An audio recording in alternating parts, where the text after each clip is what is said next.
आज मी तुम्हाला अशी एक चाट बनवून दाखवणार आहे जिच्यासाठी ना बाहेर जाण्याची गरज आहे ना स्ट्रीट फूडची आठवण काढायची गरज आहे.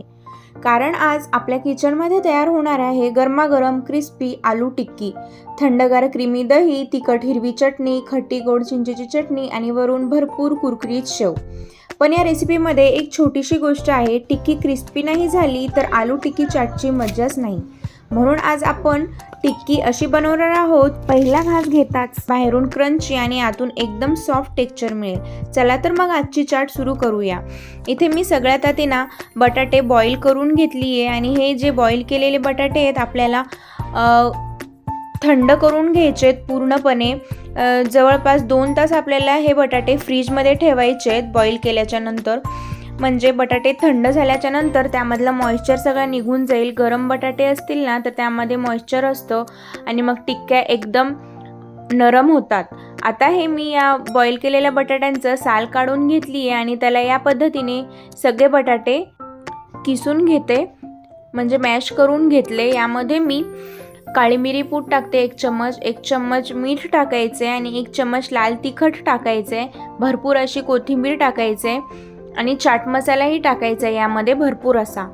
आणि मग यामध्ये बाइंडिंग येण्यासाठी मी या वाटीने 1 ते 1.5 वाटी कॉर्नफ्लॉवर टाकते आणि हे सगळं व्यवस्थित असं मिक्स करून घेते. आता हे थोडंसं चिकट वाटतंय तर यामध्ये मी परत अर्धी वाटी तांदळाचं पीठ टाकली आहे आणि तेही मिक्स केले. आणि मग नंतर यावरतून आपल्याला थोडंसं तेल टाकायचं आणि हे सगळं व्यवस्थित मिक्स करून घ्यायचे. कॉर्नफ्लॉवर आणि तांदळाच्या पिठामुळे टिक्की एकदम क्रिस्पी बनते. हे पहा, आपलं मस्त असं बटाट्याचं सारण तयार आहे. आता यापासून आपल्याला छान अशा टिक्क्या बनवून घ्यायच्यात.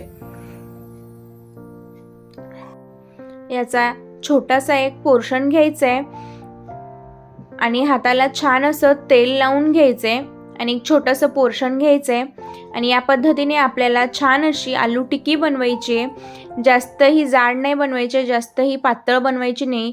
या पद्धतीने दाबून आपल्याला या साईजची टिक्की बनवून घ्यायची आहे. याच पद्धतीने मी सगळे टिक्क्या बनवून घेतली आणि हे जे बनवलेले टिक्क्या आहेत ना आपल्याला फ्रीजमध्ये ठेवायचे आहेत आणि मग नंतरच आपल्याला या फ्राय करून घ्यायच्यात. आता टिक्कीवर टाकण्यासाठी मी गोड दही बनवून घेते.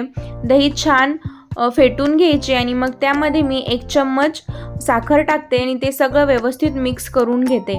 ही गोड दही टिक्कीवर टाकल्याच्या नंतर टिक्कीची टेस्ट एकदम अप्रतिम लागते. आता मस्त आपली गोड दही ही तयार आहे.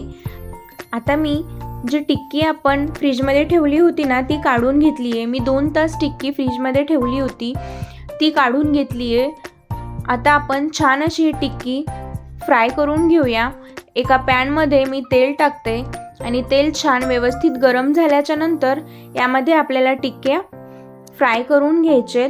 या पद्धतीने मी एक टिक्की या तेलामध्ये सोडते.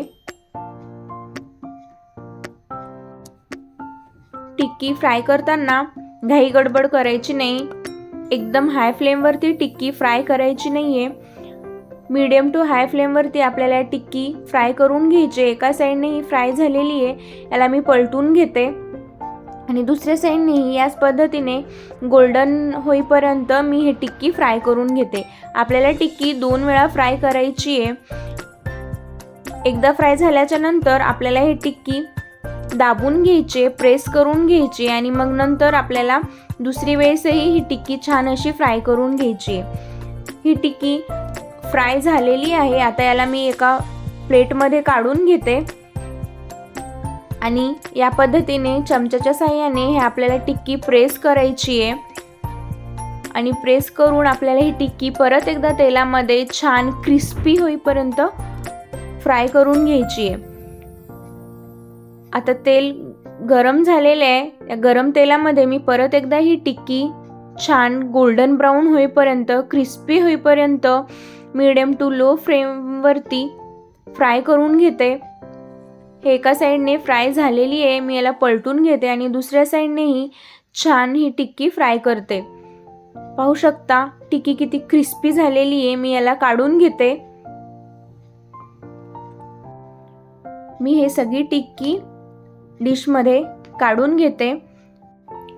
जर टिक्की क्रिस्पी नाही झाली ना तर आलू टिक्की चाटची मजाच नाही येत. त्यामुळे लो टू मीडियम फ्लेमवरती मस्त या पद्धतीने क्रिस्पी होईपर्यंत आपल्याला टिक्की फ्राय करून घ्यायची आहे.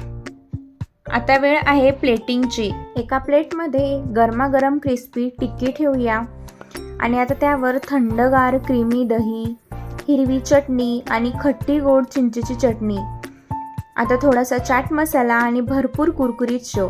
बस आपली आलू टिक्की चाट तयार. आता पहिला घास, आणि खरं सांगायचं तर हा घास घेतल्यावर रेसिपी सक्सेसफुल झाली की नाही हे सांगायला शब्दांची गरज नाही. सगळ्यात आधी जाणवते क्रिस्पी टिक्की, नंतर क्रीमी दही, मग हिरव्या चटणीची तिखट चव, चिंचेची खट्टी गोड चव आणि शेवटी शेवची क्रंच. एका घासात इतक्या सगळ्या चवी, आणि म्हणूनच घरची चाट बनवण्याची मज्जा काही औरच आहे. आजची आपली आलू टिक्की चाट तुम्ही घरी नक्की करून बघा. रेसिपी आवडली तर व्हिडिओला लाईक करा, तुमच्या चाटप्रेमी मित्रमैत्रिणींना शेअर करा आणि होम शेफ ऐश्वर्याला सबस्क्राईब करायला विसरू नका. धन्यवाद.